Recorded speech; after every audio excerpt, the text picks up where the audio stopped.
Nous sommes dans la dernière rubrique, chers téléspectateurs, et Maurice et Sonia sont là. Ils nous proposent, en tout cas, un plateau tout feu, tout flamme, n'est-ce pas, Maurice? Bien sûr. Comme d'habitude. Il y aura de l'électricité dans l'air, mais il y aura du numérique à vendre. Du numérique dans l'air. Du numérique à vendre. D'accord. Tout simplement, d'accord. Je serai à l'école du numérique. Mademoiselle Sonia. Bonjour, monsieur Adi. Comment a été la semaine? Bien. Comment? Je dirais très bien. J'ai passé une très bonne semaine. Semaine où j'ai quand même préparé de nombreuses activités. Parce que nous sommes toujours dans le mois de mars. Ah, d'accord. Partagez avec nous au moins une. Bien, hier, par exemple, hier samedi, il y avait l'association Women in Power qui avait organisé une activité qui a lieu à l'université d'Apomey-Calavi. Et il y avait en tout cas de très grandes femmes. Vous avez fait des rencontres, qui étaient présentes. Ok. Et ça a permis en tout cas de discuter des femmes et du développement. Ok. Et c'est quoi la femme et le développement? C'est quoi? Bien, pour parler de femmes et développement, aujourd'hui, on se rend compte simplement qu'on ne peut pas parler de développement sans la femme. La femme doit être impliquée dans le développement. Si nous voulons une société durable, stable, pour une paix, la paix, on doit inclure la femme dans le développement. Ça, cette dissertation, vous avez appris là-bas. Cette dissertation, je ne veux pas me mettre dans les antithèses. Tout simplement, nous revenons sur notre plateau. Merci beaucoup à vous, Sonia. Le tour du web, c'est avec vous. Bien sûr, merci beaucoup. Et chers téléspectateurs et téléspectatrices, bonjour. Merci d'avoir pris le rendez-vous pour ce nouveau tour. Nous démarrons avec une table ronde sur l'intelligence artificielle organisée par le ministère du Numérique et de la Digitalisation en partenariat de l'ambassade du Canada. Près le Bénin, c'était le jeudi 7 mars dernier, à l'occasion de la visite de la présidente du Sénat canadien au Bénin de 6 au 9 mars 2024. Depuis le jeudi 14 mars, le service d'Internet fixe et mobile connaît de fortes perturbations sur la côte ouest africaine. Plusieurs opérateurs fournisseurs d'accès à Internet attribuent ces dérangements à des incendies techniques survenus sur certains câbles sous-marins à fibre optique internationaux. Parmi les pays touchés, le Bénin n'est pas épargné selon les informations de Africa News. Autre information avec BIP Radio, un étudiant a été emprisonné par la Cour de répression des infractions économiques et du terrorisme. Il est poursuivi pour création d'un forum WhatsApp pornographique.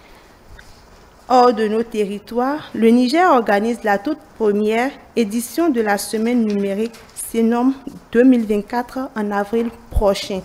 Pour boucler ce tour, nous parlerons des innovations qui se succèdent dans le domaine de la high-tech. Actuellement, c'est au tour de NVIDIA de briller avec son chatbot intelligence artificielle. Il s'agit d'un chat with RTX qui est capable d'interagir avec les utilisateurs en fournissant des réponses les plus précises. Également, l'autre succès, c'est que ce chatbot est capable d'être exécuté sur un PC. Alors, cette information nous a été fournie par Jeux Vidéo. Donc, ce sera tout pour le tour du web. Merci de nous avoir suivis. Vous avez parlé de chat with ball, quoi. Comme si j'en connaissais quelque chose. Vraiment. Pour faire simple à nos téléspectateurs, il s'agit en fait de ChatGPT, mais créé par NVIDIA avec son matériel. Il y a encore ChatGPT qui a été créé par quelqu'un d'autre. Oui, on va dire une version ChatGPT, mais NVIDIA, voilà. Vraiment. NVIDIA, c'est l'entreprise qui propose en fait des cartes graphiques dans nos ordinateurs ou dans nos PC et tout. C'est ça, il faut pas dire à une personne comme moi.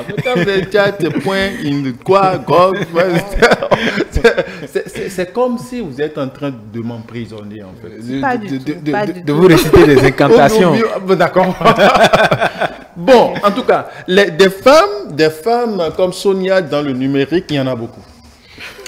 C'est ce qu'on croit. C'est ce qu'on croit. C'est ce qu'on croit. Ah bon? C'est ce qu'on croit. Aujourd'hui, le constat est tel que on se rend compte que, certes, il y a beaucoup d'engouement autour du numérique depuis, je vais dire, depuis les années 2000 où on a connu la bulle Internet et jusqu'à aujourd'hui, avec le Bénin qui a mis en place un certain nombre de programmes quand même, il y a un certain engouement autour du numérique. Mais on se rend compte toujours qu'il n'y a pas autant de femmes, il n'y a pas encore beaucoup de femmes Et c'est ça qui nous a motivés à choisir un sujet particulier aujourd'hui, l'inclusion des femmes dans le numérique, le cas du Bénin. Donc on va un peu explorer ce sujet. Je suis déçu, je suis choqué. Sonia, je suis choqué, déçu à la fois. C'est doublé même de stress. Pourquoi? Parce que, Sonia, est-ce que les femmes dans le numérique, il n'y en a pas à foison? Je dirais qu'il y en a, mais pas à foison. Puisque... c'est une conspiration. Non, parce que les femmes béninoises ont quand même commencé par s'intéresser au numérique il n'y a pas vraiment très longtemps. Ah oui? Et donc, actuellement, c'est vrai, il y en a quand même qui se défendent, qui essayent d'impacter cette jeune génération. Mais on n'a pas encore l'effectif qu'il faut, on n'a pas encore le résultat qu'il faut. Alors, il faut déjà voir les raisons qui justifient en fait le fait qu'on n'ait pas autant de femmes dans le numérique. La première raison déjà, c'est qu'il y a des stéréotypes de gens dans le milieu. Il faut comprendre, quand on se réfère au village, quand on était enfant, on disait souvent qu'il y a des métiers qui sont réservés aux hommes et il y a d'autres qui sont réservés aux femmes. De la même façon, dans le numérique aussi, on considère généralement que les métiers du numérique sont des métiers destinés aux hommes. Donc, ce qui a fait que très longtemps, on ne laissait pas souvent les femmes accéder à tout ce qui tourne autour du numérique. C'est faux. C'est faux. C'est faux. Je soutiens que la première personnalité quand même du numérique au Bénin, c'est quand même une femme. Oui. Une femme. Oui, en fait, c'est comme on dit, c'est l'exception qui confirme la règle. Voilà, c'est l'exception qui confirme la règle. Finalement, justement, il allait apprendre la dissertation et vous venez faire un test argumentaire ici. Allez-y. Alors, à part les stéréotypes, qui y en a beaucoup, au fil du temps, même nos parents à la maison, on dit souvent, ma femme, les enfants, enfin, ma fille n'ira pas vers tel, elle ira. Donc, ça a créé beaucoup. Ces stéréotypes aussi sont rapportés dans le domaine du numérique. Mais oui, ça a eu son effet aussi dans le numérique. Déjà à la base, parce que pour embrasser par exemple les métiers du numérique de base, généralement, on recommande ou on fait un cursus scientifique. Déjà que beaucoup de femmes, on ne leur permet pas de faire un cursus scientifique au collège, ça diminue déjà les chances. Maintenant, les quelques-unes qui décident d'embrasser ça, on dit souvent que c'est un métier pour les hommes, bien c'est un métier pour... Enfin, on ne comprend même pas. Donc, on ne permet pas souvent aux femmes de faire ce genre de formation. Et ce qui m'amène à la deuxième raison également, c'est le manque d'accès à l'éducation. Ah oui? Bien sûr. Ah oui, aujourd'hui, on a l'impression qu'il y a beaucoup de femmes qui s'intéressent, justement parce qu'il y a ce qu'on va appeler la discrimination positive, qui a permis à ce qu'on crée même des programmes exclusivement pour les femmes, pour pouvoir les inciter à s'intéresser au numérique. Ces femmes-là qui utilisent tellement WhatsApp pour chercher. Non, mais si on limite le numérique à l'utilisation de WhatsApp ou bien de façon générale, c'est des femmes dans le numérique. C'est des femmes dans le numérique. Non, si on limite, en fait, il faut voir, je vais expliquer, il faut voir le numérique, il y a deux niveaux. Il y a deux niveaux. Il y a le niveau où on est juste un utilisateur, un consommateur. Ça, on est nombreux. On est nombreux. On peut dire même qu'elles sont nombreuses. Mais quelqu'un, on se met dans la posture de la personne qui contribue, qui apporte, qui crée, on n'en a pas beaucoup. On n'en a pas beaucoup. Et c'est ça qu'on veut aujourd'hui. À travers tous les programmes qu'elle prendra le temps de citer, on veut en fait susciter des femmes qui vont créer des développeuses, des data scientists, des data analystes, des femmes qui créent, qui innovent et qui présentent. Et c'est ça qu'on veut. Et c'est ça qui manque en fait aujourd'hui. On a beaucoup plus d'hommes. Plus on s'élève. Votre vocation de médecin. Et je suis sur un plateau de télévision. Donc c'est pas grave aussi, c'est très bien. C'est vrai qu'il y a des femmes, en fait, quand on regarde les statistiques, comme ça. Bon, quand on regarde les statistiques en matière d'utilisation, c'est vrai que les femmes ont beaucoup plus accès. Même la vieille qui est au marché, qui n'a pas été à l'école, est capable d'utiliser WhatsApp ou n'importe quel autre. Non, vous n'avez pas menti. Et comme Maurice le disait tout à l'heure. Même notre chef plateau, Christnel.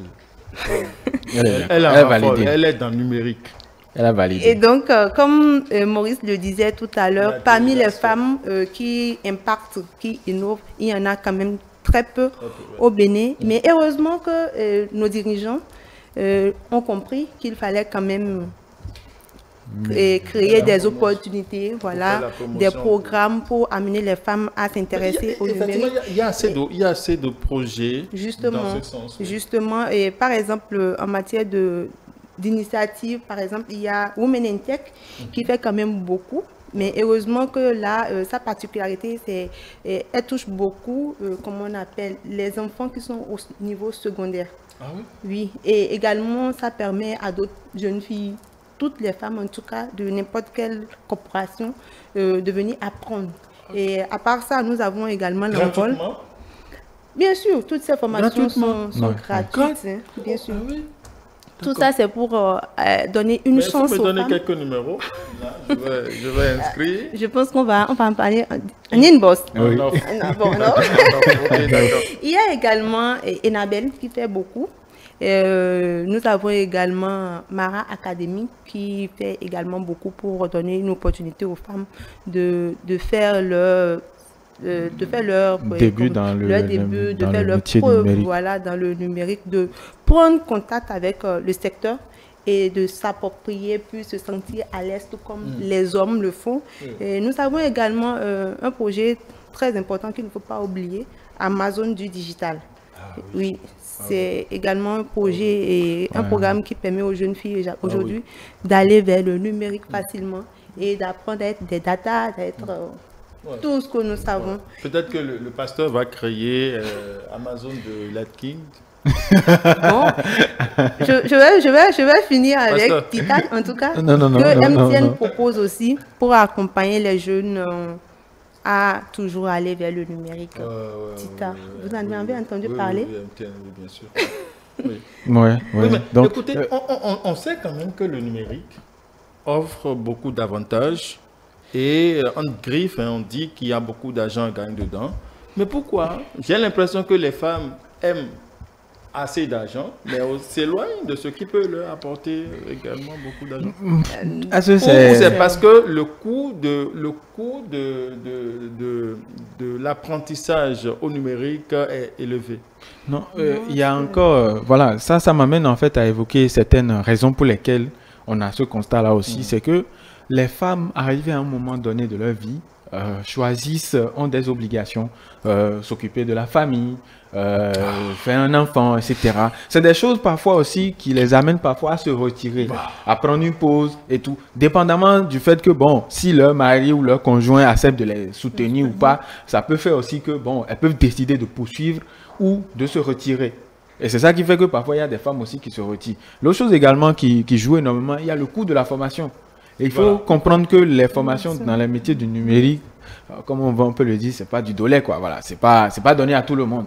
Et c'est pour ça que je parlais au début de mon intervention qu'il y a de la discrimination positive. C'est-à-dire, on va mettre en place des programmes subventionnés par des organismes comme Enabel, comme le ministère du numérique et de la digitalisation, etc. Avec le programme Learn, par exemple. Il y a les Amazon Digital qu'elle avait déjà évoqué, qui vont permettre en fait de prendre exclusivement que des femmes pour les accompagner avec une formation sponsorisée et tout. Voilà, on va les accompagner tout au long, leur permettre de suivre la formation, leur permettre après de s'insérer et de trouver un emploi digne et tout et d'en vivre. Voilà. Le truc aujourd'hui, c'est que au-delà de permettre, au-delà même simplement de réduire les coûts, il y a aussi le problème de la connexion Internet qui se pose. Parce que pour suivre toutes ces formations, la plupart du temps, ce sont des formations en ligne.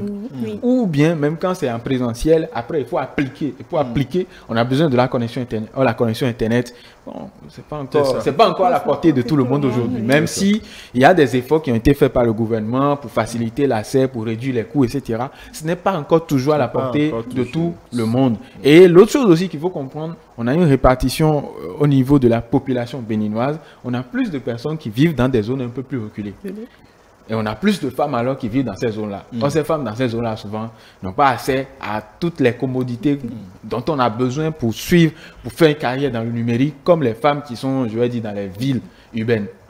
Il faut un minimum au moins un ordinateur, il faut un minimum la connexion Internet, il faut au minimum l'électricité. Il y a aussi des hommes. Il faut au minimum l'électricité également. Et tous ces éléments-là, on ne les retrouve pas souvent quand on est dans les zones reculées, plus on recule vers l'intérieur du pays, les femmes moins ne sont on en pas a souvent. seulement fait pour des casseroles.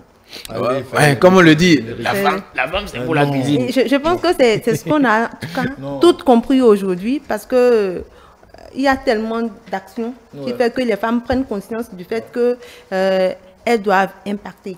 Elles doivent pouvoir prendre des décisions si elles veulent être vraiment surtout ce qu'on que vous êtes allé femme. chercher votre thèse maintenant, femmes et développement. Parlez-nous.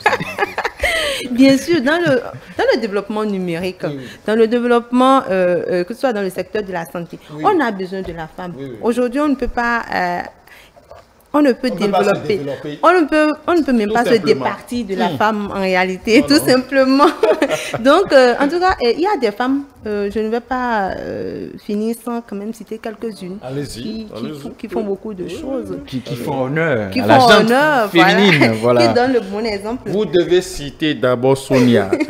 Bon, bien sûr, je vais commencer par moi-même. La charité bien ordonnée.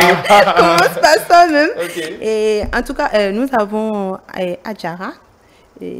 Aron Chede, voilà, j'y arrive. Et également, nous avons Elodie, et pardon, qui fait quand même beaucoup dans le domaine. Et je vais laisser peut-être Maurice en ajouter. On en a en tout cas beaucoup.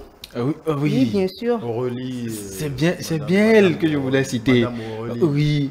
Elle fait un travail formidable. Un travail formidable. Vous êtes une figure de proue dans ce domaine-là. Justement. Parce qu'avant d'être ministre, quand même, elle a fait tout un parcours dans les télécommunications et tout, avant d'en arriver là. Et puis, je vais vous souffler un nom. Nous avons Christine. Applaudissons. Vous n'avez pas entendu, chers téléspectateurs. En tout cas, alors, comme la ministre... Non, on a pas la ministre, bien évidemment. Hein, on a également Perpétue Aroumayon, par exemple, dans la communication digitale et tout. On a également Adjara Toulawani. On a également... quel autre nom me vient en tête encore là aujourd'hui Tous ceux dont on cite les noms. Si vous ne venez pas sponsoriser notre émission, bien foutu. Donc, voilà un peu. Il y a des femmes quand même qui font un travail formidable, qui ont accepté, contre vents et marées, de porter cette génération-là et de faire un travail formidable pour pouvoir en fait mettre en valeur, montrer que c'est possible en tant que femme d'embrasser ces métiers-là. Voilà, le nom j'y arrive, c'est Mikrette, qui est UX designer. Voilà, elle fait aussi un travail formidable. Il y a Laetitia Agassa également. Voilà, il y a plein de noms qu'on pourrait citer qui font un travail formidable. Oui, on ne finira jamais. Mais toujours est-il que... Aussi minime qu'elle soit, que vous avez dit, vous avez du mal à tout exactement. Merci beaucoup, chers chroniqueurs, chères chroniqueuses. Merci beaucoup vraiment pour cette lumière que vous faites sur les femmes du numérique. Je vais vous laisser l'honneur de conclure cette émission, Maurice. Alors, en termes de conclusion, pour nos chers téléspectateurs, je suis très ravi de nous avoir suivis. Ce qui est à comprendre de ces échanges-là, c'est que en tant que femme, c'est possible d'embrasser les métiers du numérique, c'est possible de se faire une place dans le numérique. Et aujourd'hui, il y a beaucoup de programmes qui les favorisent, qui leur donnent l'avantage de venir. Donc, venez simplement, on a besoin de vous. Allez-y, ce sera tout pour Kiff Numérique. À la prochaine. À la prochaine. Ce sera tout aussi pour l'émission.